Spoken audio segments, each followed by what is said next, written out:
भारत में independence day के दिन हम सभी में एक अलग उत्साह होता है। देश के अलग अलग राज्यों में फहराए जा रहे तिरंगे को देखकर हमारा दिल गर्व से भर जाता है। इस दिन हमें ये एहसास होता है कि आखिर किस तरह से हमारे देश के जाबाज फ्रीडम फाइटर्स ने भारत की आजादी में एक अहम भूमिका निभाई थी। आज मैं बात करना चाहूंगा भारत के इन्हीं महान फ्रीडम फाइटर्स में से महात्मा गांधी के बारे में। बीते सालों में महात्मा गांधी के ऊपर लोगों द्वारा कई तरह के एलिगेशंस लगाए जाते हैं। क्या महात्मा गांधी सच में शहीद भगत सिंह को फांसी की सजा से बचा सकते थे? और क्या महात्मा गांधी एक एंटी हिंदू थे जो भारत का बंटवारा चाहते थे? आखिर कितनी सच्चाई है इन दावों में? चलिए जानते हैं आज के इस वीडियो में। सबसे पहले मैं बात करना चाहूंगा एक ऐसे एलिगेशन के बारे में जो काफी लंबे समय से महात्मा गांधी पर लगाया जा रहा है कि महात्मा गांधी ने शहीद भगत सिंह की फांसी की सजा को रुकवाया क्यों नहीं। अब इस तरह के दावे करने वाले लोग शायद शहीद भगत सिंह की आइडियोलॉजी से अच्छी तरह से वाकिफ नहीं हैं। अपने एक लेटर जिसका टाइटल है Why I Would Not Defend Myself, इसमें भगत सिंह ने अपने पिता के प्रति नाराजगी जाहिर की है क्योंकि उनके पिता ने ब्रिटिश गवर्नमेंट को भगत सिंह की माफी के लिए एक पत्र लिखा था। भगत सिंह जैसे जाबाज फ्रीडम फाइटर का कहना था कि as a prisoner of war मुझे गोली मारो, मुझे फांसी मत दो। बात की जाए महात्मा गांधी की तो साल 1931 में गांधी जी और वाइसरॉय लॉर्ड इरविन के बीच एक पैक्ट साइन हुआ था जिसे आज हम गांधी इरविन पैक्ट के नाम से जानते हैं। उसमें गांधी जी ने इरविन से गुजारिश की थी कि भगत सिंह की फांसी की सजा को अगर कम्यूट नहीं किया जा सकता तो एटलीस्ट इस सजा को कुछ टाइम के लिए सस्पेंड कर दिया जाए ताकि देश में शांति बनी रहे। हालांकि लॉर्ड इरविन ने इस प्रस्ताव को ठुकरा दिया। हालांकि इसके बाद भी गांधी जी की कोशिश जारी रहती है। इस ऑफर के ठुकराए जाने के बाद उन्होंने तेज बहादुर सप्रू और एमआर जयकर को भी वाइसरॉय के पास भेजा इस उम्मीद में कि भगत सिंह की फांसी की सजा को कम्यूट किया जा सके।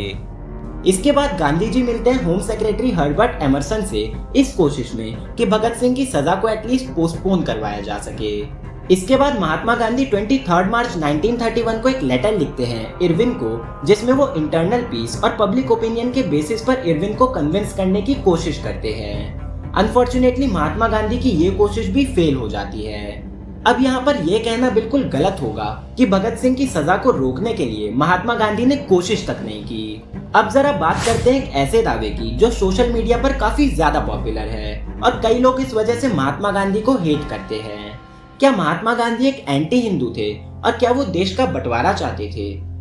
16 अगस्त 1946 को मोहम्मद अली जिन्ना ने पाकिस्तान की डिमांड करते हुए डायरेक्ट एक्शन डे का ऐलान किया जिस कारण देश में भारी संख्या में हिंसा भड़क उठी। महात्मा गांधी ने इसके विरुद्ध अनशन भी किया था। महात्मा गांधी और खान अब्दुल गफार खान कुछ ऐसे फ्रीडम फाइटर्स थे जो आखिर तक पार्टीशन के सख्त खिलाफ थे। अपनी एक स्पीच में महात्मा गांधी ने कहा था कि भारत जैसा देश जहां हर कोने में हिंदू और मुस्लिम साथ रहते हैं उसका विभाजन करना बहुत गलत होगा। इवन 1946 में एक ऐसे माहौल में जहां लोकल एडमिनिस्ट्रेशन भी इनफेक्टिव साबित हो रहा था तब महात्मा गांधी ने ईस्ट बंगाल के एरियाज में ट्रैवल किया जहां हिंदू कम्युनिटी के खिलाफ काफी ज्यादा अत्याचार हो रहे थे और तब उन्होंने एरिया के लोकल मुस्लिम से हिंदू कम्युनिटी की सेफ्टी इंश्योर करने की बात कही। इसके बाद 9 सितंबर 1947 को दिल्ली मुस्लिम शहीद अहमद दहलवी जो रेफ्यूजी कैंप में ठहरे थे उन्होंने गांधी जी के अराइवल को कड़ी गर्मी के बाद होने वाली बारिश से कंपेयर किया। ऐसे किस्से देखकर ये तो क्लियर हो जाता है कि ना ही महात्मा गांधी देश का बंटवारा चाहते थे और ना वो किसी एक कम्युनिटी को फेवर करते थे। उनके लिए सारे इंसान एक बराबर थे। इसके साथ ही महात्मा गांधी भगवत गीता को माँ का दर्जा देते थे। अपने अंतिम समय में भी गांधी जी ने हरे राम का उच्चारण किया जो आज भी उनकी समाधि पर लिखा गया है। हालांकि महात्मा गांधी की इकोनॉमिक पॉलिसी भारत की टेक्सटाइल इंडस्ट्री के लिए काफी खराब साबित हुई। ब्रिटेन के कॉलोनाइजेशन से पहले और कॉलोनाइजेशन के दौरान भी भारत की टेक्सटाइल इंडस्ट्री काफी ज्यादा प्रचलित थी।